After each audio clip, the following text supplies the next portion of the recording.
Imagine two people talking in a quiet room, thousands of miles away. Their conversation feels disconnected from your life until you check your bank account. A single disagreement during those talks can trigger an immediate, sharp increase in what you pay the very next time you are pumping gas.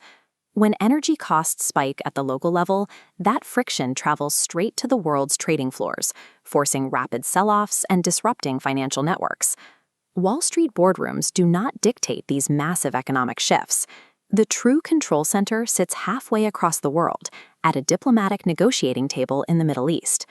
Recently, military tensions involving Iran reached a dangerous peak before finally cooling down to the current baseline.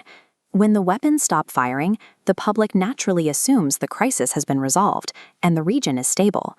A pause in conflict is actually a highly fragile vacuum. As diplomats know firsthand, the hardest phase of securing stability has only just begun. Without the tedious, active labor of negotiation to fill that vacuum, a temporary ceasefire acts as nothing more than a countdown to the next global disruption.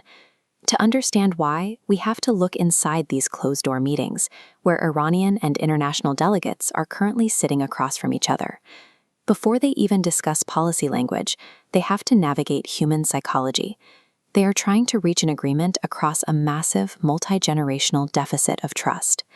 Because of that history, the strict rules governing nuclear oversight and transparency continue to create intense friction between the negotiating sides.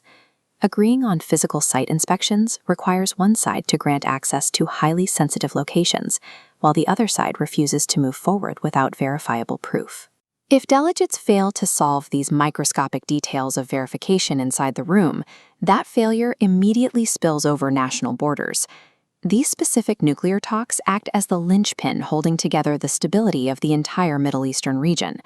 When that stability drops, the very first casualty is the security of the vital maritime shipping routes winding through the surrounding waters.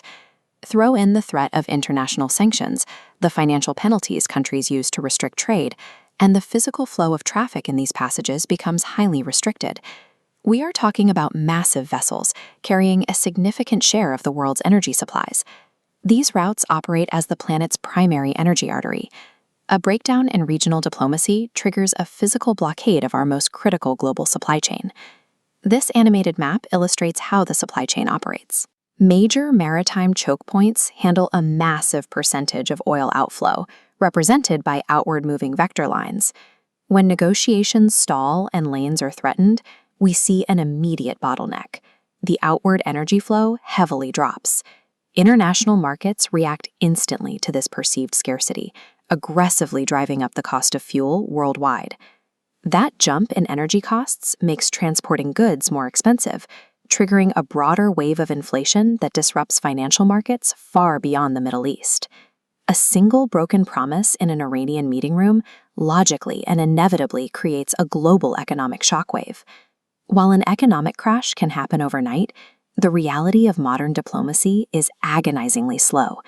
History shows us that lasting peace agreements are rarely achieved in a single session, especially when negotiators are working against years of established distrust.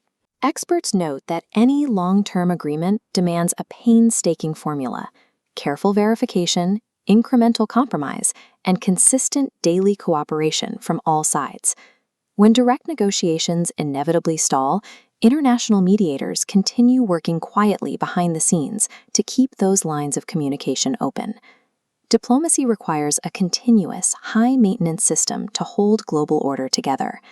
Every successful round of talks actively replaces the threat of military confrontation with direct dialogue, because the alternative to this frustrating, tedious process is a dangerous, uncontrollable escalation. Navigating this diplomatic crossroads is our single most effective global preventative measure. The outcome will shape international relations and safeguard the daily lives and wallets of citizens everywhere for years to come.